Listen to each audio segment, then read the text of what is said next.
Shakira there, one fire. And we're here to bring you all of the fire from the World Cup last night. We had amazing outcomes from the FIFA World Cup. Switzerland defeated co-host nation Canada 2-1. Bosnia and Herzegovina progressed to the next stage of the tournament after beating Qatar, hosts of the 2022 edition, 3-1. Morocco, thanks to some of their top stars, Ashraf Hakimi, the captain, Ismail Saibari, Sofian Rahimi and Gassim Yassin got the goals as they ran out 4-2 winners over Haiti. There was an own goal by Yassin Bounou, the goalkeeper of Morocco, in the 10th minute that put Haiti shockingly ahead. Wilson Isidore also scored in that game yesterday, not Isidore Akpanda.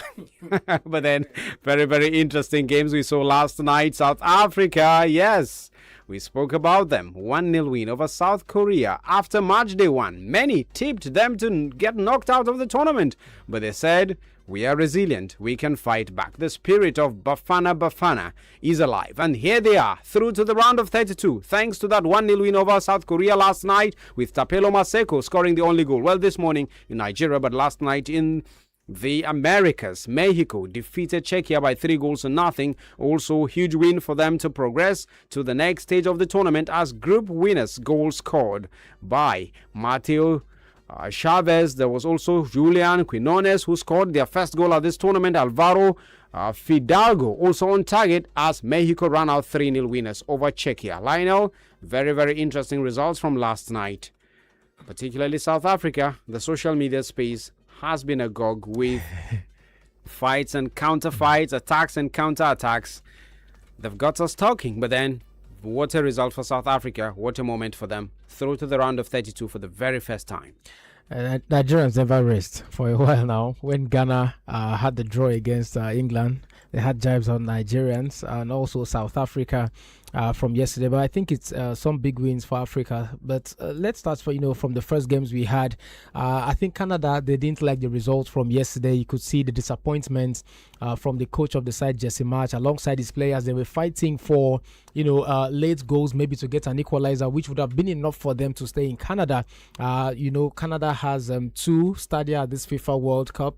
US of A has 11. Mexico has 3.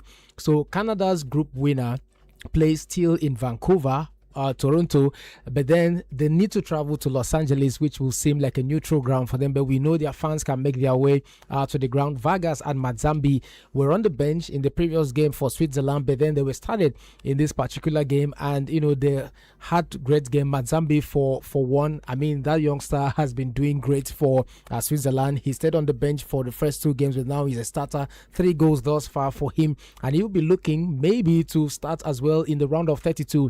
But then Nigerian-born Promise David scored for Canada, half the deficit for them with about 15 minutes left on the clock. They pushed for the equalizer, wasn't just to be, but then they have to face it. It is the South African team that they have to play against on Saturday at Los Angeles, which will be very tough for them. Bosnia and Herzegovina, they still need to wait to see what happens in other groups, but then they have high hopes. 4 points for them, it should be enough.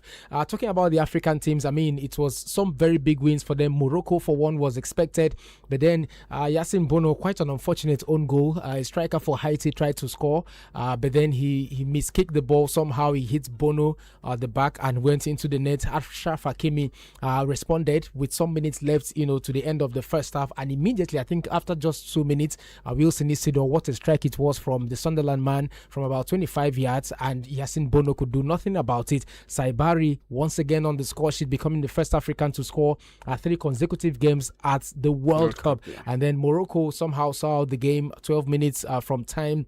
Rahimi as well as Yassin, big win for them, confidence booster as they head to the round of 32, which they would have, they might have some very interesting games because they face either of Netherlands, Sweden or Japan, so it will be very tough for Morocco going forward. Brazil, I think it was an easy win for them. Maybe I felt Scotland would have given them more fight. Scotland, meanwhile, they still have some hope, of qualifying. 3 points they've had thus far, so it means Bosnia, at least they will look at Scotland You are off. Senegal, you are off. So Bosnia really have some hopes here.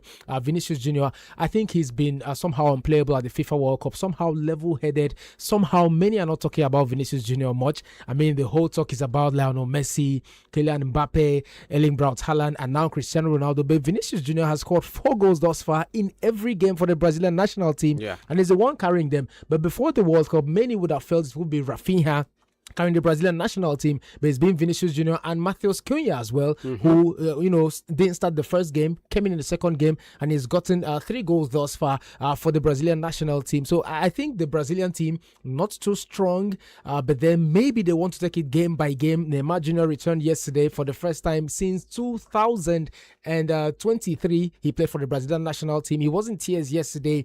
When they played Mexico 3-0 winners over Czech Republic, but then the big one certainly has to be South Africa beating South Korea. I think they were dominant in the game. They deserved the victory yesterday, but not too many would have given them the chance. Tapelo Maseko yesterday was a thorn in the flesh of the Asian defenders. He had a couple of chances.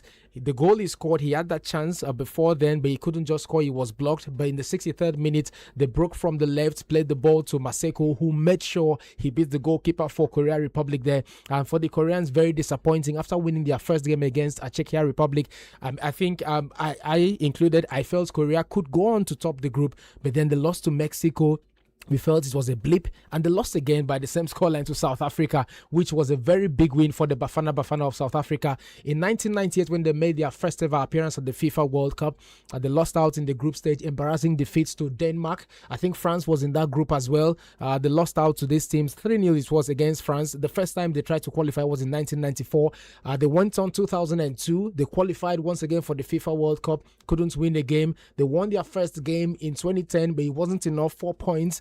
For the Bafana, and they had the hiatus from that time till 2026. And as Nigerians, we are big brothers to South Africa. We said, okay, let's allow them go play the FIFA World Cup this time, and we allowed them. And here they are in the round of 32. And interestingly, South Africa has a very good draw at this point. I mean, having to face Canada, a team that is playing in only their 3rd FIFA World Cup, recorded their first win at this event, and also they qualified for the first time out of the group. So South Africa can, pinch themselves. Look, we can make it to the round of 16, maybe round of 8 as well. That would mean they beat the record of Nigeria. We wait to see what happened, but I think Hugo Bruce has done enough for these boys. They didn't just win, they played well early this morning to beat South Korea. Yes, South Africa 1-0 win over South Korea, enough to take them through to the round of 32. But let's talk Brazil. 3-0 win over Scotland, with Vinicius Junior scoring a brace in the game. Matheus Cunha also on target. But then there have been questions in Brazil, across the world, about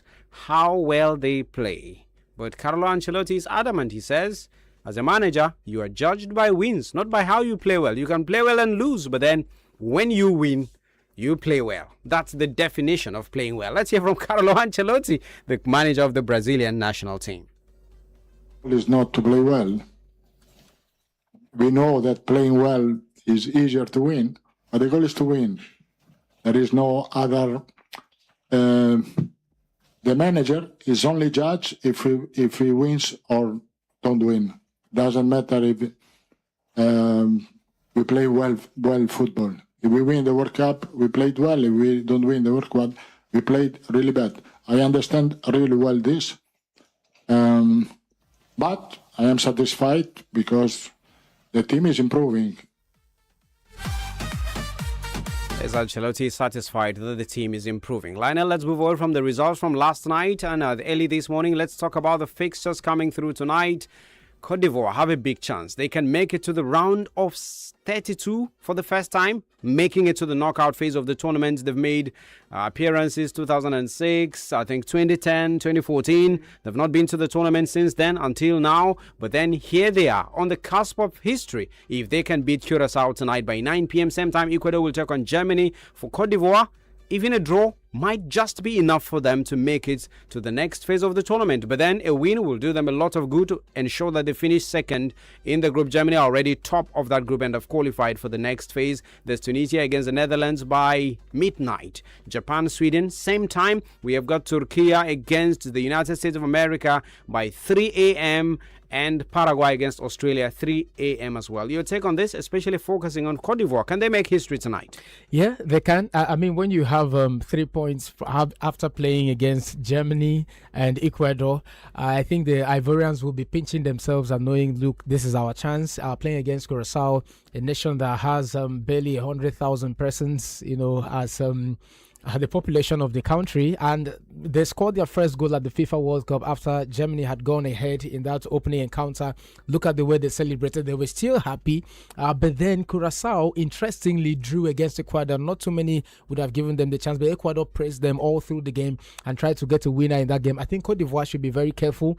We understand the likes of Diomande, he's been a revelation at the FIFA World Cup. Amad Diallo as well of Manchester United, he came in the last game. The first game he came off the bench to score, so they will be hoping that they can get Kone as well up front, Boni as well up front. I mean, these strikers, they need to get the goals for Cote d'Ivoire, and not just because of the goal difference concerns. It's also a confidence booster when you score many goals like this. Maybe take teams to the cleaners and you get confidence, but then don't just send some message to your opponents, because if you do score too many goals, your opponents get wary of you in the next round of the tournament. But I think Cote d'Ivoire, they can qualify, and this will be the first time they are making it out of the group stage. And interestingly, these are the things I keep saying about this FIFA World Cup. Cote d'Ivoire, if you look at the groups they've always been in at the FIFA World Cup, it's always been tough. They've been with Portugal in the group. I think their first World Cup, they were with Argentina and Netherlands in the same group.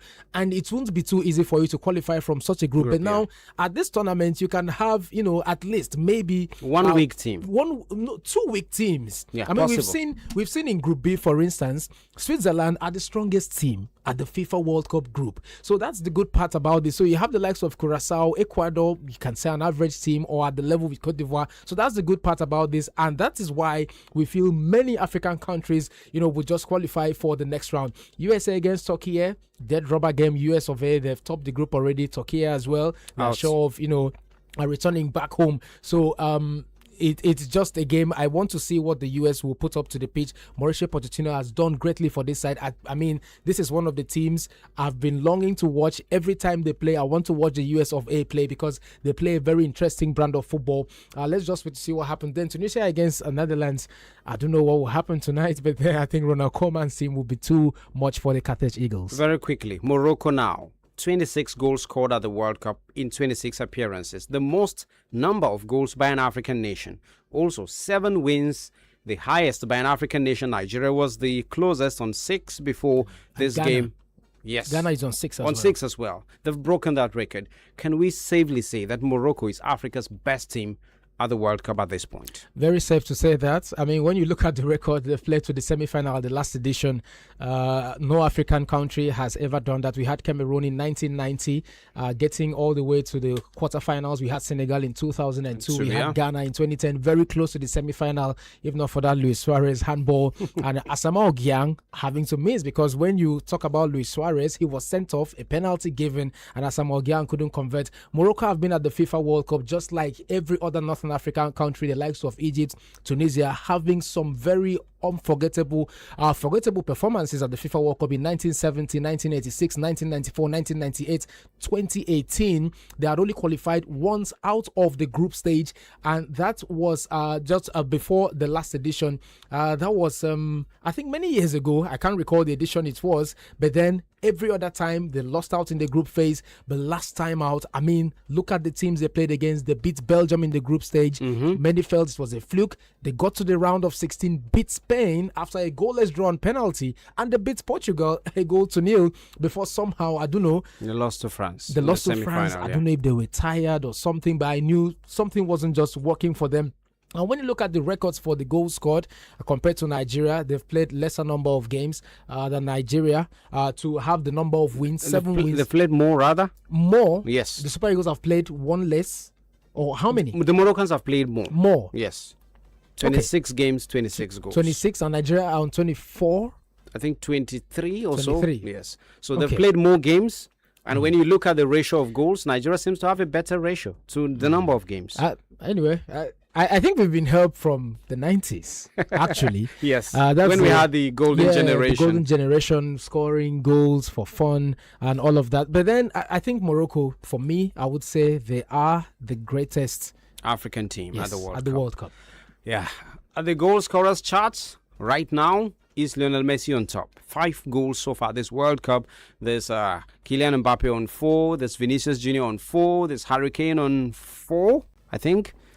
No, Hurricane. Hurricane on 2. On 2. Ghana stopped him. Yeah, Ghana stopped him. Erling Haaland is waxing lyrical at this tournament as well. 4 goals as well at this World Cup. But we're asking the question today, who, in your opinion, will finish top of the goal scorers charts at the end of this World Cup? We'll take Lionel's thoughts on that, but let's bring you on board. 0700 000 1069 or 0809 222 1069 or 0809 333 1069. Numbers to call and join us. Good evening, welcome. Hello, good evening, Agila. Good evening, welcome. Your name and contribution. Agila, you announced people they score for the World Cup. You know, put my Man U player, Konya. He has 3 goals. So no put, I know your name. Konya. Yes, 3 goals. Mention them now. So they did well. I so appreciate for Messi and Ronaldo, because people they shall say Ronaldo no score, but there is no World Cup. Ronaldo need to score goals. So good luck for all of them. I believe say Africa will win this night. Thank you for having me. Thank you so very much for joining us. Good evening, welcome. Well, good evening. Good evening, welcome to the show. Your name and contribution. My name is Caleb David. All right. Messi carried the goal scorer. Okay, thank you so very much for keeping it short and simple, straight to the point as well. Welcome to the show. Good evening, Akila. Nelson calling from. Nelson, let's have you. Straight to the point. Can you hear me? Go ahead, go ahead. Boy. Please, when you call, if you can hear us, you can just go ahead. Lionel, who in your opinion takes home the golden boot? It will be very tough to call. I think it's basically who plays more games between, it might be between Lionel Messi, Kylian Mbappe, Erling Braut Haaland. I can't tell whom will go, for this at this FIFA World Cup, but I think one of them that does, I might be tempted to go for Kylian Mbappe. All right, we see how that turns out. Good evening, welcome. Good evening, Akila. Nelson calling from. Nelson, you can go ahead. Thank you. Lion, I'm sorry. South Africa, they were better than Nigeria. And that was why they finished as group leaders. And that was on the light note, please. I was just trying to. I know. Right. I'm just taking it from a lighter note. Okay. All right. The issue is this. Messi has demonstrated that he has the potentiality to increase his goal tally. 5 from 2 matches. That's incredible. And considering the fact that although he's staging both forward and backward, he's an exceptional player. Make no mistake about this. I am absolutely delighted that South Africa had won. Finally, they had won. They won their game yesterday. If you recall, yesterday, I rooted for them that I would not jump on the bandwagon that some Nigerians do not want them to win because of 1 or 2 reasons, and I gave my reason for that. Thank so you. I'm happy that they have won. Thank you so very much. Yeah, time to make our way out of the studio at this point. Lionel, final take as we wrap up. Yeah, Cote d'Ivoire, the team to watch out for me, and I hope they do record a win against Curacao. Many thanks, everybody, for being a part of World Cup X-Ray here on XL1069 FM. Famous Junior, thanks for your comment on Facebook. He only says he's watching. Thank you for staying true to XL1069 FM. Coming up just after now is the XL News Hour. Okodi right here to take things through. Lionel Munamendaki.